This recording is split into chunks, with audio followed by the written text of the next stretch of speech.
Indonesia ini selama ini hampir 78 tahun merdeka, ini gagal total membangun kesejahteraan bagi masyarakatnya. Kehidupan sebetulnya Indonesia sudah memberikan, founding fathers kita sudah memberikan suatu jalan bagaimana meningkatkan kesejahteraan, bagaimana mewujudkan keadilan sosial. Sila kelima kita adalah keadilan sosial. Bagaimana kita mengatakan bahwa apakah keadilan sosial sudah tercapai atau belum? Kalau kita bilang belum, apa tolak ukurnya? Bagaimana untuk mencapainya? Nah, kalau kita lihat Gini coefficient itu adalah mengukur kesenjangan sosial. Jadi kita tidak ada tolak ukur keadilan sosial, yang ada adalah tolak ukur kesenjangan sosial. Nah, kesenjangan sosial kita berdasarkan BPS, dan mungkin Indonesia sedikit dari negara yang mengukur kesenjangan sosial berdasarkan pengeluaran, bukan pendapatan. Harusnya kan pendapatan. Jadi pendapatannya berapa? Jadi ekonomi PDB itu adalah pendapatan masyarakat. Dibaginya ke siapa? PDB di Indonesia di bawah 40% dinikmati oleh labor, 60% dinikmati oleh pengusaha. Di negara kapitalis yang sangat kapitalis seperti Amerika, 60% lebih dinikmati oleh labor. Jadi hampir 40% dinikmati oleh pengusaha. Dan pengusahanya pun banyak yang middle level. Kalau kita udah 60% pengusaha, yang menikmati yang atas semua gitu, yang UMKM itu yang tidak ada apa-apanya, yang masuk ke dalam rakyat-rakyat miskin.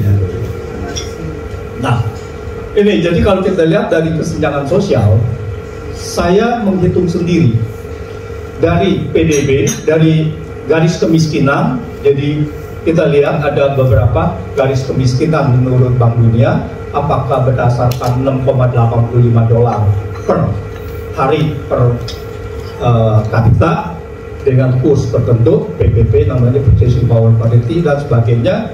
Saya menghitung paling sedikit kesenjangan sosial kita atau Gini coefficient itu 0,5, itu paling sedikit. Dan kemungkinan besar kalau kita lihat itu bisa 0,55. 0,55 ini adalah kesenjangan sosial yang sangat parah.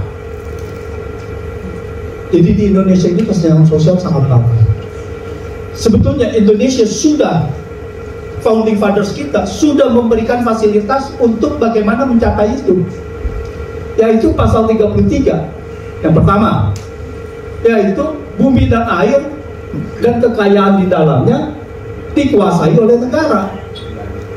Nah, sekarang dikuasai oleh negara apa artinya? Banyak yang mengatakan dikuasai negara, negara memberikan konsesi. Itu bukan dikuasai, itu namanya kolusi. Kolusi, saya mempunyai izin, saya memberikan seseorang, siapapun ya, dengan konsesi jumlah lahan yang sangat besar. Jadi kita lihat ada perusahaan yang menikmati lahan sawit, bahkan hutan lindung dan sebagainya, itu bisa diubah menjadi HTI, hutan tanam industri. Nah, ini sangat besar. Dan kita lihat 2 periode Pak Jokowi ini saja, karena kalau itu terlalu jauh.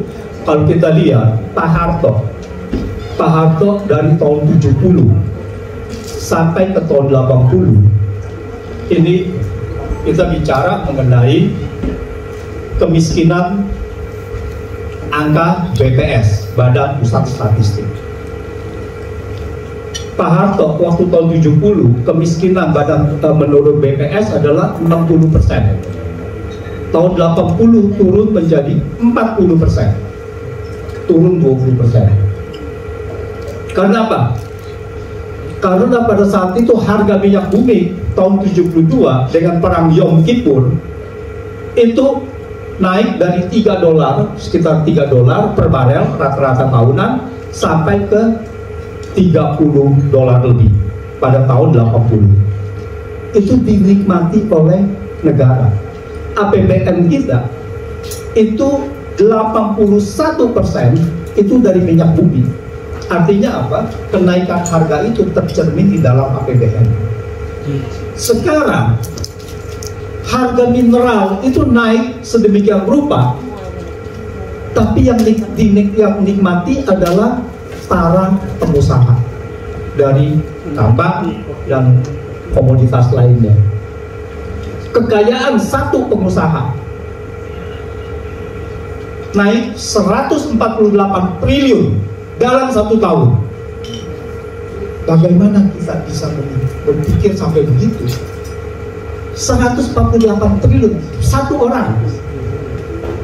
Sedangkan rakyat miskin naik dari September, dari Maret 2022 ke September 2022, rakyat miskin naik 157 orang juta, 1,57 juta orang. Naik dari 2019 menjadi ke 2022, rakyat miskin naik. Dari 2014 sampai dengan 2019, 2014 sampai dengan 2022, pemerintah Jokowi hanya menurunkan 1,39% rakyat miskin. Konstitusi Indonesia sudah mengatakan, jalannya sudah diberikan, pasal 33, yaitu bumi dan air harus dikuasai oleh negara. Kalau itu dikuasai oleh negara, maka pemerintah mempunyai budget APBN untuk membantu rakyat yang memerlukan, rakyat-rakyat miskin. Pasal 34, fakir miskin dipelihara oleh negara. Apa yang terjadi? Malah mereka diintimidasi, kalau tidak bayar BPJS, maka SIM-nya tidak boleh. Tidak boleh ini, tidak boleh itu. Tidak ada agar tetap miskin. Agar tetap miskin. Ini kan suatu kebijakan yang sangat luar biasa buruknya. Itu dari sudut. Lalu kemudian pasal 23 konstitusi mengatakan APBN harus dipergunakan untuk sebesar-besarnya kemakmuran rakyat.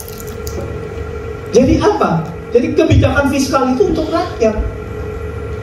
Jadi harga BBM kemarin ini dinaikkan dari 7.650 menjadi 10.000 untuk Pertalite dan 5.150 menjadi 6.800 untuk solar. Padahal APBN kita naik, penerimaannya naik tinggi. Itu waktu saya sempat debat, kenapa harus dinaikkan itu? Karena apa? Dengan menaikkan di bulan September, pemerintah cuma mendapatkan tambahan pendapatan 31,85 triliun.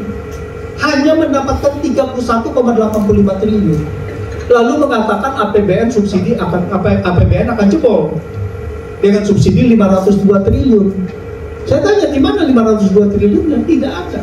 Jadi kebijakan ini kok banyak yang tidak berdasarkan fakta.